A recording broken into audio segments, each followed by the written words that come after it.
South Indian languages అన్నింటా release అయిన Shyam Singha Roy divide talk తో రన్ అవుతోంది. నేచురల్ స్టార్ గా పేరు తెచ్చుకున్న నాని, పర్ఫెక్ట్ ఆర్టిస్ట్ గా ఫేమ్ ఉన్న సాయి పల్లవి, డబ్ల్యూ మూవీ ఉప్పెనతో యూత్ ని మెస్మరైజ్ చేసిన beauty Krithi Shetty lead roles చేసిన శామ్ సింగరాయ్ ఎబోన్ యావరేజ్ చిత్రంగా నిలిచింది. హీరో వాస్ ఓ షార్ట్ ఫిల్మ్ మేకర్ గా టాలెంట్స్ ని ప్రూవ్ చేసుకుని సినిమా డైరెక్టర్ గా ఛాన్స్ ని సంపాదిస్తాడు. సినిమా డైరెక్టర్ గా కూడా ప్రతిభను చూపి మరో హిందీ సినిమా షూటింగ్ కోసం బెంగాల్ వెళ్తాడు. ఈ క్రమంలో షార్ట్ ఫిల్మ్ నటిగా పరిచయమైన కృతితో ప్రేమలో పడతాడు వాసు. శామ్ సింగరాయ్ కమ్యూనిస్టు భావాలు కలిగిన ఆదర్శవాది. బెంగాల్లో ఉన్న అంటరానితనం, దేవదాసి దురాచారాలపై పోరాడతాడు.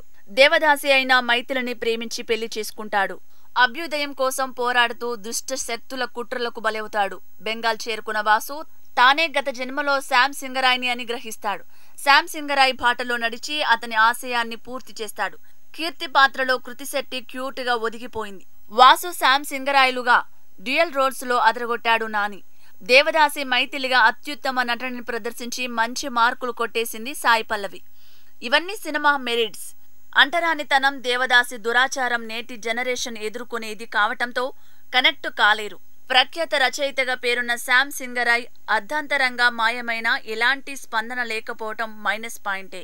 శామ్ పై అయిన వాళ్లే దాడి చేసిన వైనాన్ని క్యాజువల్ గా చిత్రించడం మరో మైనస్. ఇలా డైరెక్టర్ రాహుల్ సాంకృతిరాయన్ చేసిన పొరపాట్ల వలన ఈ మూవీ హిట్ రేంజ్ ని అందుకోవటం కష్టం కావచ్చని విశ్లేషకుల అభిప్రాయం. మరి ప్రేక్షకుల ఆదరణ ఏ స్థాయిలో ఉంటుందో తెలుసుకోవాలంటే 4 రోజులు ఆగక తప్పదు.